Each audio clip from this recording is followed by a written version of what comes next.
suster. Ya. Saya pertanyaan pertama ya, saya mau nanya, sejak kapan Suster Elisa jadi suster ini? Saya sudah 23 tahun. Ya. Boleh tahu spesifik tanggalnya juga tidak ya? Tanggalnya Iya. 19 Maret 1999. Iya. Oh iya. Sampai sekarang ini ya. Iya. Terus pertanyaan kedua ya, bagaimana seluk-beluknya bisa jadi suster ini? Caranya ya. Iya. Cara pertamanya jadi suster ya. Iya. Ya. Kami biasanya melamar ya. Kami melamar. Ya tentunya lewat proses perkenalan ya, perkenalan dulu sebelumnya, kemudian kalau merasa tertarik, kemudian mengajukan lamaran. Nah itu ketika kami melamar itu, kemudian kami akan dites, ikut tes dan tes kesehatan. Ya.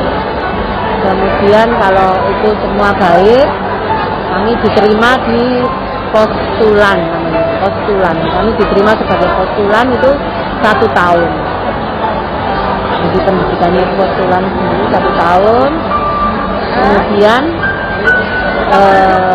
kami menjalani masa novisiat 2 tahun. Menjalani apa? Novisiat, ya. 2 tahun. Atau seminari. Nah itu kalau Putri Kasih itu sudah mengenakan pakaian seperti ini kalau novisiat. Jadi kami sudah sebagai anggota. Ya. Kalau postulan itu belum pakai baju seperti ini, tapi masih pakai baju putih sama biru gitu, belum pakai kerudung. Ya. Jadi istilahnya masih perkenalan lah gitu. Oke. Kemudian setelah Mau nanya, kalau dulu itu sebelum daftar itu kok bisa tiba-tiba terpanggil gitu, apa ada ngelihat sesuatu khusus atau gimana ya? enggak sih, saya melihat seorang suster yang saya melihat kok kelihatannya bahagia gitu ya. Dia menjadi seorang suster itu kelihatannya bahagia. Kemudian juga waktu itu saya tertarik juga dengan atau kagum dengan karyanya Ibu Teresa Calcutta. Nah, dia kan hidupnya itu untuk orang miskin ya, terutama untuk memperhatikan orang-orang miskin, orang yang terlantar. Nah itu yang kemudian membuat saya menjadi ingin untuk jadi suster Putri Kasih. Iya. Terus respon dari keluarganya suster gimana ya?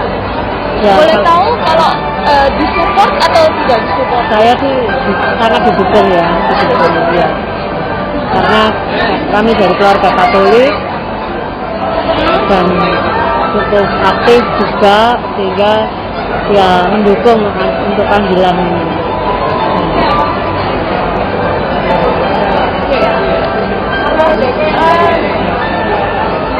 Gimana aktivitasnya sehari-hari jadi suster? Soalnya pernah dengar ya, ada yang bilang kalau mereka yang jadi suster itu berdoa setiap 2 jam sekali. Kami enggak ya, kami sehari itu pagi ya, kami pagi berdoa pagi jam 5 kurang seperempat ibadah bersama. Ya. Ibadah bersama, kemudian perayaan Ekaristi, misa, ya. Habis itu perayaan Ekaristi. Iya, kemudian kami sarapan, dan setelah itu kami ke tempat karya kami masing-masing. Di para suster Putri Kasih itu ada yang di bidang pendidikan, kemudian kesehatan, dan juga karya sosial. Karya sosialnya ya antara lain kami ada bantu kerja, panti asuhan, kemudian pemberdayaan masyarakat untuk yang mungkin kesulitan dalam memenuhi kebutuhannya gitu. Jadi pemberdayaan, memberikan keterampilan kepada mereka. Jadi Suster Enisa ini masuk di karya sosial ya, Pak? Saya di bidang pendidikan. Saya di SD Vincenzi sama SMP Vincenzi. Tapi saya tinggal di Panti Asuhan Don Bosco bersama anak-anak Panti Asuhan. Kami ada 9 suster yang tinggal di Panti Asuhan Don Bosco. Oh, itu semua apa masuk pendidikan atau macam-macam? Macam-macam. Jadi jadi sesudah novisiat, sesudah 2 tahun novis, kami mendapat perutusan. Jadi diutus di bidang-bidang kita tadi. Nah, biasanya kami tugas itu di satu tempat tuh paling cepat 3 tahun. Tapi setelah itu 3 tahun, 6 tahun gitu. Sesudah itu kami dipindah di tempat-tempat yang rumah yang ada di Indonesia ini. Oh, iya. Jadi kami kan ada 15 komunitas ya. Ada di Jakarta, di Kalimantan, di Bojonegoro, Cepu, Kediri, Surabaya, Tulungagung. Gitu. Jadi kami bisa dipindah-pindahkan seperti itu. Bahkan kalau kami melamar untuk bermisi ke luar negeri di mana tempat yang membutuhkan, ya kami juga bisa mengajukan misi. Atau misi ke rumah induk kami di Paris, Prancis itu juga memungkinkan karena memang di sana dibutuhkan juga. Terus suster ya, tantangannya suster paling berat ini apa ya? Bagaimana cara mengatasi tantangannya itu? Ya tantangan paling berat ya soal hidup bersama ya. Bagaimana saya bisa menyesuaikan diri dengan para suster yang dari latar belakang berbagai macam latar belakang.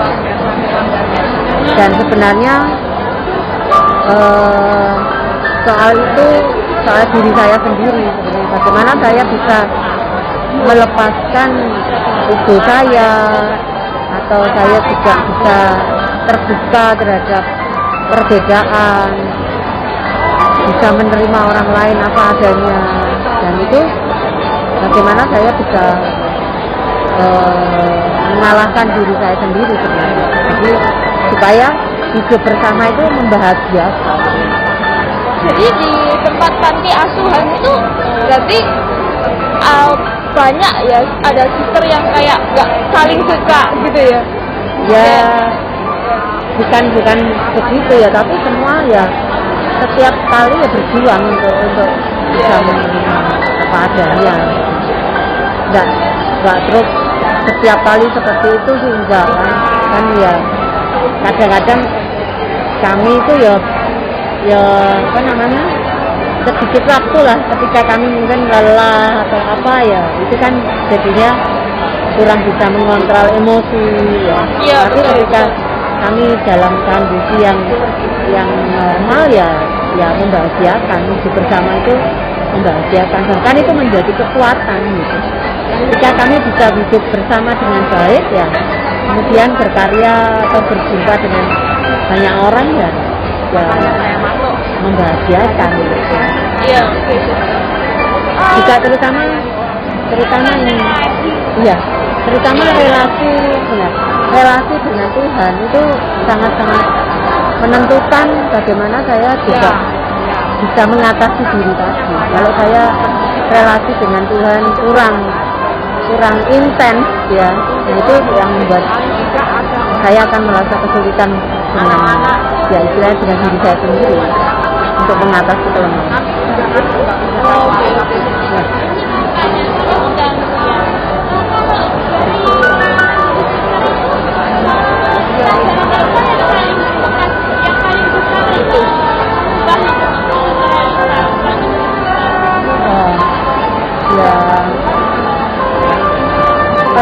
Ya bagaimana saya bisa istilahnya itu meninggalkan diri saya, kepentingan saya, tetapi saya bisa lebih memperhatikan kepentingan orang lain, terutama ya mereka yang miskin, yang membutuhkan itu saya bisa hadir untuk mereka.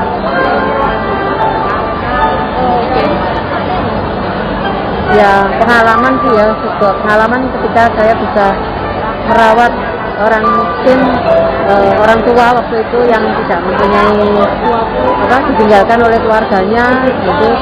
Kemudian saya mengunjungi setiap hari, merawat, memandikan, memberikan tambahan gizi untuk dia, menghibur dia, gitu.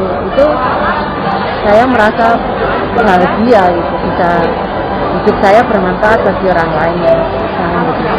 Tapi suster sendiri juga merasa ya kalau orang tuanya yang suster rawat itu juga merasa bahagia. Senang, iya.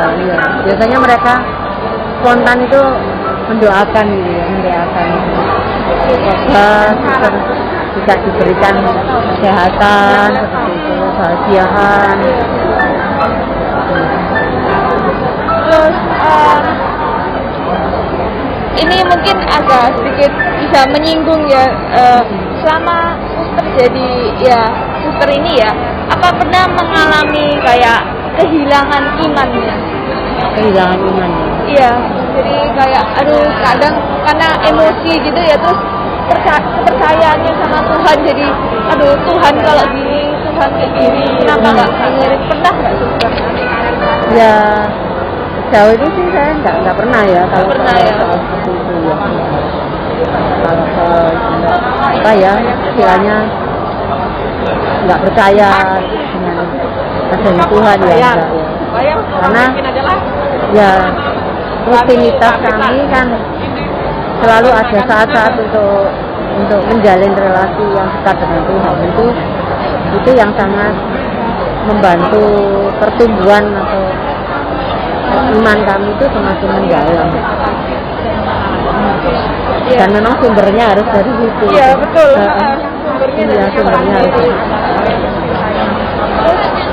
Iya.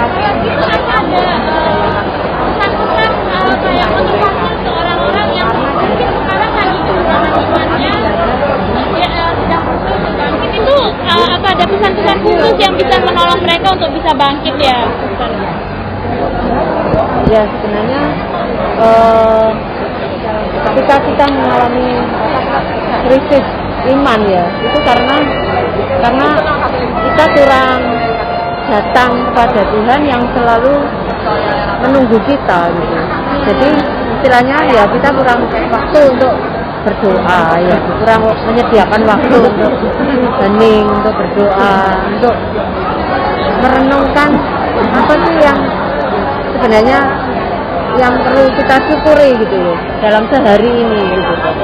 Nah kalau itu selalu kita sediakan, saya yakin iman kita itu juga semakin mendalam.